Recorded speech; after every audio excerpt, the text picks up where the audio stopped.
여러분 안녕하십니까? 포항 MBC 뉴스투데이입니다. 밤사이 기온이 크게 떨어지면서 오늘 아침은 어제보다 부쩍 쌀쌀하겠습니다. 동해 전해상에 풍랑특보가 발효 중인 가운데 너울성 파도에도 주의가 필요합니다. 조주경 기상캐스터입니다. 오늘 아침 나가실 때는 따뜻한 옷차림 해주셔야겠습니다. 가을비가 지나고 부쩍 쌀쌀해졌는데요. 경주의 아침 기온은 9.3도로 어제보다 9도가량이나 낮게 시작하고 있습니다. 한낮에는 16도 선에 머물겠습니다. 오늘 아침까지는 내륙을 중심으로 안개가 짙게 끼는 곳이 있겠습니다. 곳곳으로 가시거리가 1km가 채 안 되는 곳이 있겠습니다. 교통안전에 유의해 주시기 바랍니다. 이어서 자세한 오늘 기온 보겠습니다. 오늘 아침은 어제보다 6도에서 9도가량이나 낮게 시작하고 있습니다. 경주와 영덕, 울진이 9도, 포항이 13도로 시작하고 있고요. 한낮에는 울진과 영덕 15도, 포항과 경주 16도 선에 머물면서 낮 기온도 어제보다 2도에서 5도가량 낮겠습니다. 울릉도와 독도의 아침 기온은 울릉도 7도, 독도 9도로 시작하고 있고요. 한낮에는 12도 선에 머물겠습니다. 해상에서는 풍랑특보가 발효 중입니다. 그리고 내일까지는 너울성 파도에도 각별한 주의가 필요하겠습니다. 물결은 전해상에서 최고 4m로 높게 일겠습니다. 이번 한 주 동안 뚜렷한 비 소식 없기 때문에 날은 점점 더 건조해지겠고요. 수능 당일 큰 추위는 없이 예년 이맘때 날씨를 보이겠습니다. 날씨였습니다. 포항에서 태풍 흰남노로 수해가 발생한 지 2달이라는 시간이 지났습니다. 지하주차장 침수로 숨진 희생자들의 유족들은 여전히 응답 없는 포항시를 상대로 외로운 투쟁을 이어가고 있는데요. 냉천 인근 피해 주민 90여 명도 포항시를 상대로 민사소송을 예고하면서 냉천 범람과 관련해 파장이 커질 것으로 보입니다. 박성아 기자가 취재했습니다. 태풍 흰남노 당시 지하주차장에 내려간 어머니는 싸늘한 주검으로 돌아왔습니다. 마지막까지 어머니는 아들 걱정뿐이었습니다. 매형이랑 통화하면서도 저희 집에 이제 혹시라도 피해가 있지 않을까 싶어서 제 걱정을 하시면서 남겨진 가족들은 어머니의 채취가 배어있는 집으로 돌아가지 못할 정도로 힘겨운 시간을 보내고 있습니다. 하지만 마음 추스릴 시간도 없이 지난 2달 동안 가족들은 국회 앞으로, 시청 앞으로 달려가야 했습니다. 원인 규명이라도 좀 해줬으면 좋겠는데 그런 모습을 전혀 보이지 않고 있어서 너무 속상하고 답답합니다. 냉천 범람으로 발생한 침수 사고.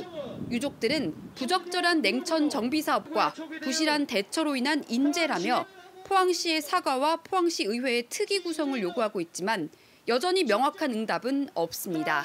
아파트 옆에다 축대를 좀 더 쌓아달라고 했던 민원도 전부 다 묵살한 상태면 이거는 저희가 봤을 때 인재라고 생각을 하는데 그냥 이제 발만 빼고 있는 것 같아요. 경찰 조사 결과 나올 때까지. 아파트는 여전히 복구 작업이 진행 중입니다.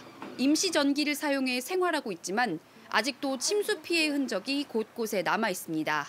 태풍 피해로 실제 정신적 고통 이런 게 재산적 피해도 많이 날렸는데 그런 복구 비용까지 되라 그러면 주민들이 가만히 있겠습니까?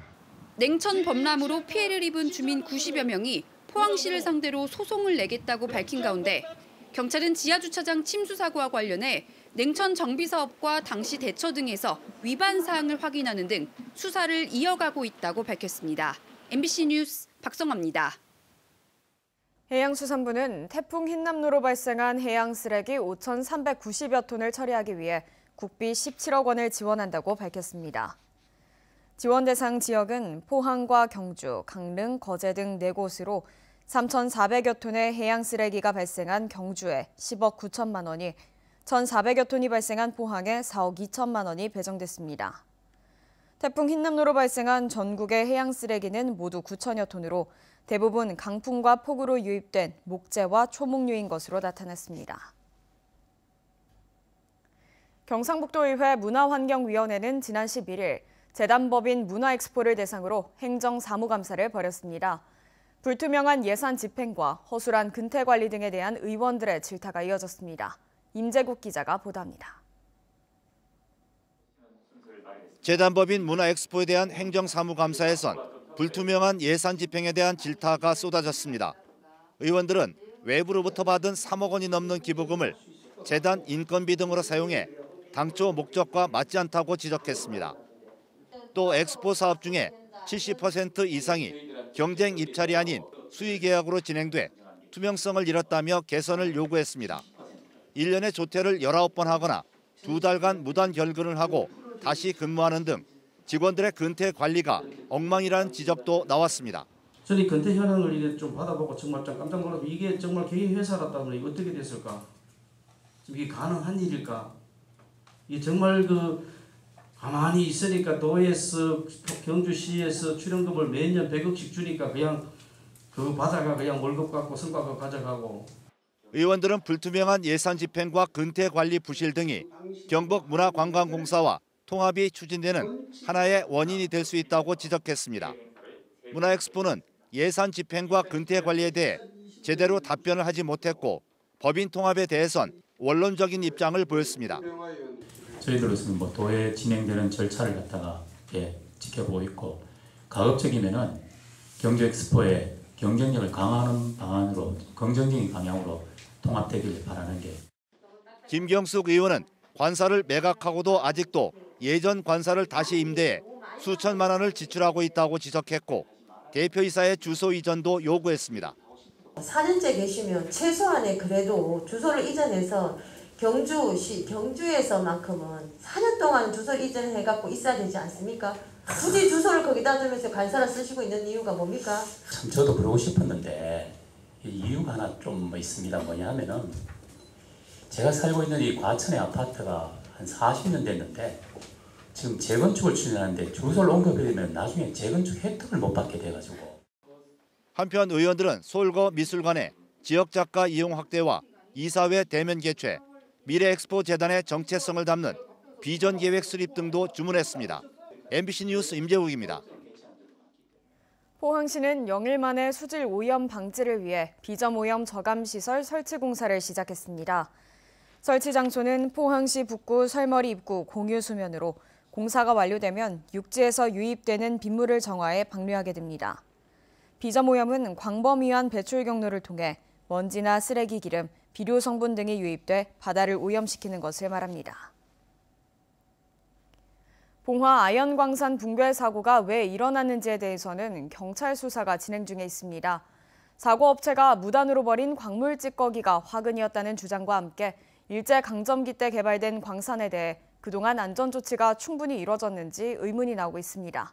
보도에 김서연 기자입니다.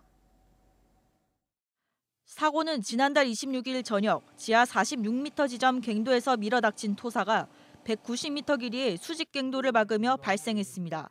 생환한 작업자 중 한 명인 박정화 씨는 평소 광산업체가 사고 지점과 10m 떨어진 폐갱도에 물과 광물 찌꺼기를 함께 집어넣던 게 화근이었다고 주장했습니다. 여기서 나오는 그 슬러지만큼은 백피를 해서는 안 되지 않느냐라는 이제 저는 계속 얘기를 해왔었고 했는데 그걸로 인해서 붕괴가 이루어졌다고 저는 생각을 하고 있어요. 저것도 언젠가는 붕괴될 것이다라고 이야기한 사람들이 이렇게 들어있는 걸로 알고 있습니다. 경찰 수사도 해당 토사가 업체가 폐기한 강물 찌꺼기가 맞는지 확인하는 데 초점이 맞춰져 있습니다. 앞서 재작년에도 이 업체는 동부광산 안전사무소로부터 강물 찌꺼기 양이 집적장 한계치에 달해 안전 우려가 있다며 시정 지시를 받은 바 있습니다. 일제강점기 때 개발된 오래된 광산에 그동안 안전 조치가 충분히 취해졌는지도 관건입니다. 지난 2004년에는 이번 사고 지점과 불과 80m 떨어진 산 능선의 지반이 50m 넘는 깊이로 함몰되는 사고가 있었습니다. 그 아래 방치돼 있는 폐갱도가 무너지며 일종의 싱크홀이 생긴 겁니다. 이번 사고가 난 광산 바로 뒷산입니다. 함몰구역은 20년 가까이 지난 지금도 철조망이 쳐져 출입이 통제되고 있습니다. 단층파스를 잘못 건드리면 위에서 함몰되거나 붕괴돼가지고 물하고 뻘이 흘러내려오는 그게 바로 이 지역의 특성이에요. 그리고 안전보다는 공사를 먼저 하겠다는 경제성 때문에 이렇게 좀 서둘렀다고 봐요. 국회에서도 같은 광산에서 잇따라 2차례 사상 사고가 난 데 안전 점검과 사고 대응이 적절했는지에 대한 지적이 잇따랐습니다. 8월 달에 사고 현장에만 작업 중단 조치가 내려지다 보니까 이번에 사고에 대해서 방지가 안 된 거 아닙니까? 전체적으로 작업 중단 명령이 내렸으면 경찰은 사고 광산의 원청 하청 업체를 압수수색해 관련 자료를 확보했습니다. MBC 뉴스 김서연입니다. 경북도의회에서 군중 밀집 상황에 대한 안전교육이 필요하다는 지적이 나왔습니다. 경북도의회 교육위원회는 경북도 교육청 행정사무감사에서 학생들이 콘서트나 각종 행사장 등 군중 밀집 지역에 가는 일이 늘어난 만큼 지진 대피 교육처럼 안전교육이 필요하다고 밝혔습니다. 도교육청은 긍정적으로 검토하겠다고 밝혔습니다. 정부는 침체한 부동산 시장 회복을 위해 대출 규제를 큰 폭으로 완화했습니다. 대출을 늘려 유동성을 확대, 거래를 활성화하기 위해서인데요. 하지만 미분양 급증 사태가 난 대구에서는 정부의 이번 규제 완화가 실효성이 없을 것으로 보입니다. 보도에 신병철 기자입니다. 정부는 부동산 시장을 회복시키기 위해 대출 규제 완화 카드를 꺼내들었습니다. 다음 달부터 무주택자 등의 주택담보대출 비율이 집값과 관계없이 50%로 상향 조정됩니다. 투기지역, 투기과열지구내 15억 원을 넘는 아파트의 주택담보대출도 허용합니다. 하지만 대출에 가장 큰 영향을 주는 DSR, 즉 총부채 원리금 상환 비율에 대한 규제는 손을 대지 않았습니다. 또 주택담보대출 금리가 8%에 육박하고 있어 정부의 이번 규제 완화 정책이 시장 회복에 별 실효성이 없을 것으로 보입니다. 추가로 금리가 더 오를지 모르는 불확실성이 있는 데다가 물가 불안까지 겹쳐가지고 좀 더 관망해보자는 심리가 강하기 때문에 거래로 나아가지 않을 것 같고요. 대구 부동산 시장 상황은 더 심각합니다. 미분양 아파트가 1만 가구를 넘어섰습니다. 9월 주택 매매 거래량이 지난해 같은 기간보다 61.3% 줄어드는 등 전국에서 시장이 가장 얼어붙어 있습니다. 미분양보다 더욱 심각한 것은 새 아파트에 입주할 사람이 없다는 것입니다. 오는 2024년 말까지 대구에는 7만 5천 가구가 입주 예정돼 있어 대규모 미입주 사태가 우려됩니다. 대구 같은 경우에 1년에 우리가 수요 예측을 해보면 한 12,500호 정도 필요하다고 보여지거든요. 그 물량으로 따지면 거의 6년치, 7년치 가까운 물량이 3년 안에 쏟아지는 거죠.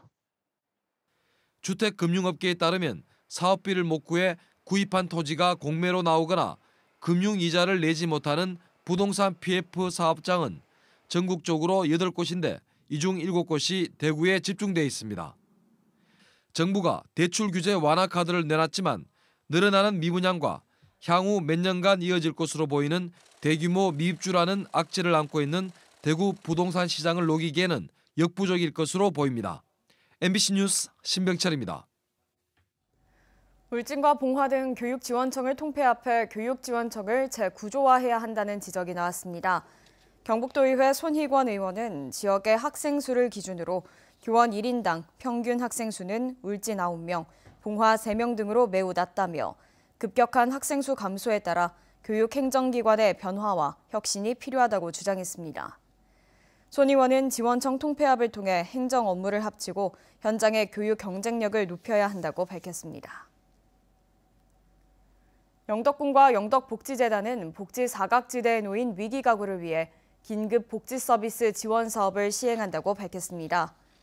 이 사업은 법적, 제도적 지원을 받지 못해 질병 및 생활고를 겪는 가구를 대상으로 생계비와 의료비 등을 제공하며 다음 달까지 실시될 예정입니다. 지원 대상은 기본 중위소득 120% 이하 가구로 지원 금액은 생계비가 최대 100만 원, 의료비는 최대 200만 원, 주거비 최대 100만 원 등입니다.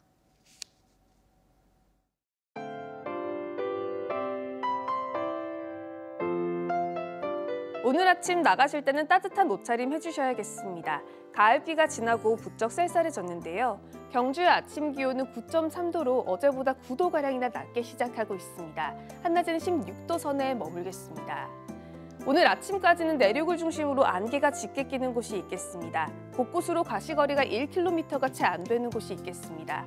교통안전에 유의해 주시기 바랍니다. 이어서 자세한 오늘 기온 보겠습니다. 오늘 아침은 어제보다 6도에서 9도가량이나 낮게 시작하고 있습니다. 경주와 영덕, 울진이 9도, 포항이 13도로 시작하고 있고요. 한낮에는 울진과 영덕 15도, 포항과 경주 16도 선에 머물면서 낮 기온도 어제보다 2도에서 5도가량 낮겠습니다. 울릉도와 독도의 아침 기온은 울릉도 7도, 독도 9도로 시작하고 있고요. 한낮에는 12도 선에 머물겠습니다. 해상에서는 풍랑특보가 발효 중입니다. 그리고 내일까지는 너울성 파도에도 각별한 주의가 필요하겠습니다. 물결은 전해상에서 최고 4m로 높게 일겠습니다. 이번 한 주 동안 뚜렷한 비 소식 없기 때문에 날은 점점 더 건조해지겠고요. 수능 당일 큰 추위는 없이 예년 이맘때 날씨를 보이겠습니다. 날씨였습니다. 이상으로 포항 MBC 뉴스투데이를 마칩니다. 여러분 고맙습니다.